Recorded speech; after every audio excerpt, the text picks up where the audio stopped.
Hello, I'm back.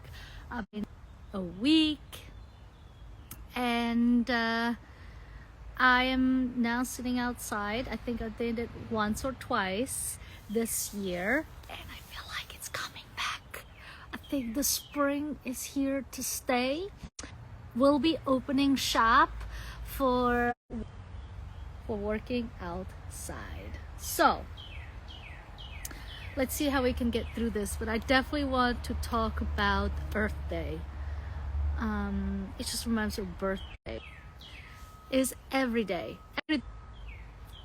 I'm going to see how it's gonna work out because my friend had these issues some days ago and now I'm doing a live, not every day, but now I'm having this issue. Anyway, we'll see how it goes.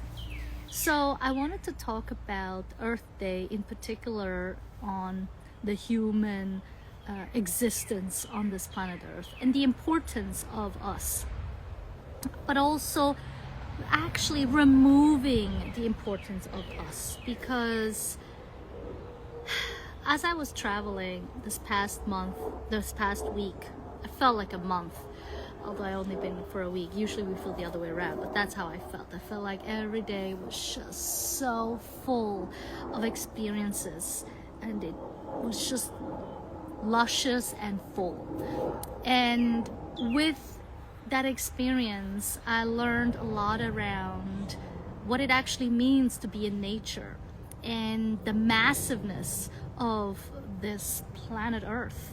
And we've been to Zion, Bryce, Grand Canyon, some Antelope Canyon. We've been to Saguaro Park in Tucson, which is these cactus that you've seen before. You put saguaros into your and you'll get what a saguaro is. Maybe I can put it in here so you'll see right away. So what I have experienced on this trip is that we as humans make it seem like we got the control over this planet, and I have a feeling that that's not true. I have a feeling that it's not us who has control over this planet, not at all. More grand and impactful than we humans actually are. We tend to destroy more than flourish, and I kind of feel like, and that's really the center of this conversation today, I really feel like the issue lies within the complexity of humanity.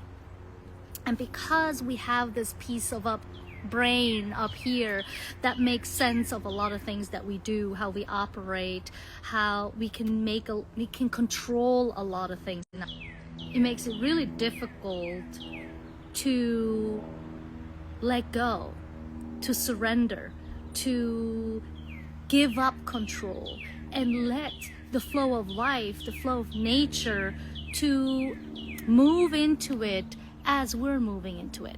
And so that's really what the focus is here today, is to recognize that as much as we think we can control, there is so little we can control.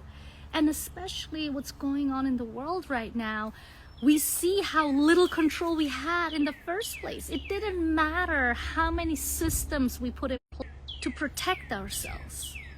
And so with that said, it doesn't mean that we shouldn't. It just means that we have to surrender and let go, no matter what is happening in the world. And thank you, Thomas, for this, feedback, because it is in our control if we let go. And I know it's like an oxymoron. I was talking to someone the other day where I was talking about something else, and it's like, it is that. It's like, and it's so difficult to describe because we feel like we know who we are, what we do, when in fact, I don't think we do. I don't think we do know a lot about ourselves. I think we struggle subconsciously. I'm not saying consciously, but I'm thinking subconsciously we struggle to actually just surrender. And surrender not in the fact of like, all right, just do whatever you want to do.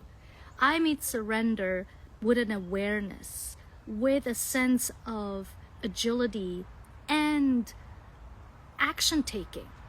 It's not mindfulness in sense of like to want to be active in this world. And so I know what I'm gonna do. I might have solved this problem because I was on Wi-Fi and I'm outside in the yard, and so yeah, anyway, so now how does it relate to Earth Day, and how can we move forward as a human species? To me, is to one, find the people that go in that direction that you're going. Find the people that see what you see. To me, it's the possibility. I have hope in humanity, not necessarily in the systems, but in humans. If only we can get into the heart, into the center of what makes us us, that's when I believe we are capable of so many more things. So at the end of the day, I don't know which situation you find yourself in, what mental limitation you find yourself in, or the perspective, I should say. But if you are someone that feels hopeless right now, that feels frustrated at times at the moment, I just want you to maybe take a step back. Take a step away from yourself. See the bigger picture. See the places you've been, the people you've been with, and see if there is a common denominator that is maybe missing a piece of the other side. And so to me is really to recognize all of humanity, all of being human. And that is including unconditional love. And so I always refer to nature that moves through life unconditionally. It has no choice if there is a wind coming or not. Yes, the birds, the animals, they might shelter. They might find a way out when they know, oh, there's a storm coming. And yet, once the storm hits, that's where they're at. They're not gonna, I don't know. I'm not speaking their languages, but from what I know, they're not complaining. They're not like feeling like this shouldn't be the way, this shouldn't be it should be something else. Maybe they are, maybe they don't. I have no idea, but I'm gonna just assume they're not, right? And because we have this mental capacity that we can make sense of things and also not make sense of things. And like, why does it not make sense? That not making sense is what we're struggling with. When in fact, it might actually make sense, just not now. Maybe it will make sense in 5, 10, 20 years from now. Maybe we'll be finding it out then. Maybe we'll live this long, right?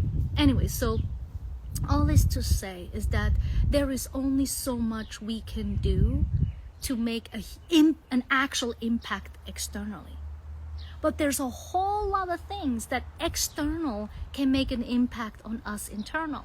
So this is where I'm coming from, is that I want to recognize that earthly, this natural way of being that comes from inside. So no matter what storms are coming my way, thunderstorms, tornadoes, hurricanes, you name the major picture of like big natural disasters, right?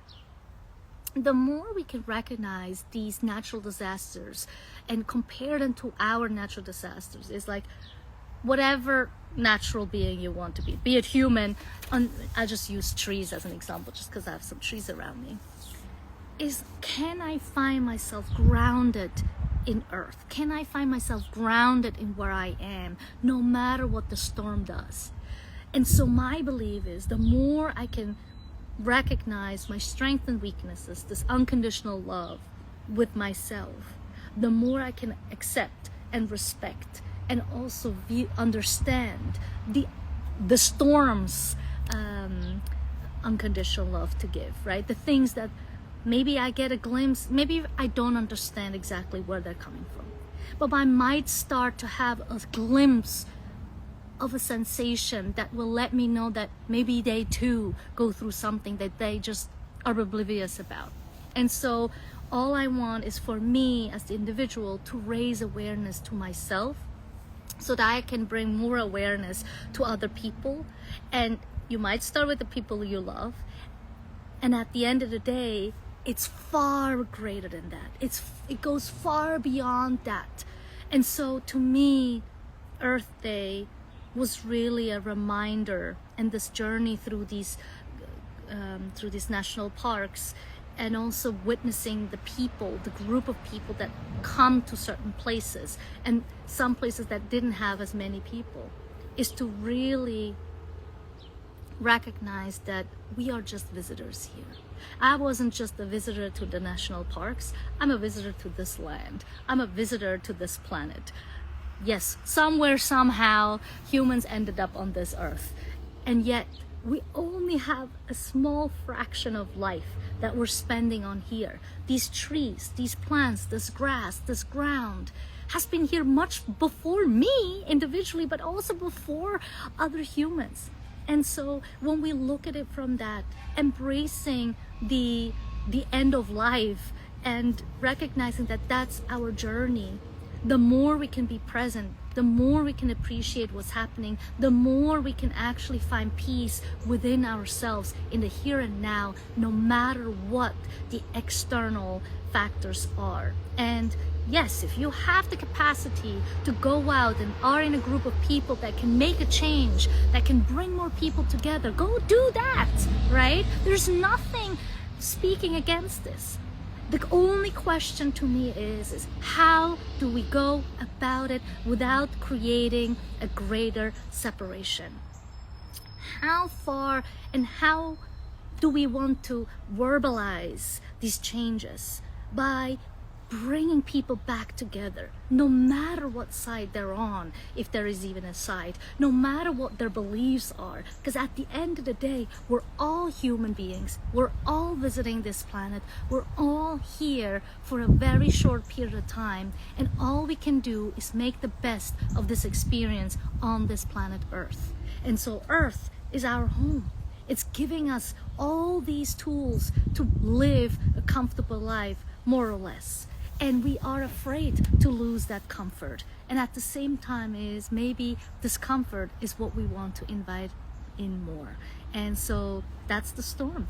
That's where the storm goes. That's how life becomes more full, when we invite even the uncomfortable things. And so there are obviously tools you can do to integrate this. It could be through meditation, relaxation, art, singing, dancing, something artistic, something that sparks your creativity. And that is some gateways. And obviously you'll find what works for you. It could be gardening. It could be anything that is mostly related to nature. So whenever you're in doubt, whenever you feel like there is no way I can get through this, think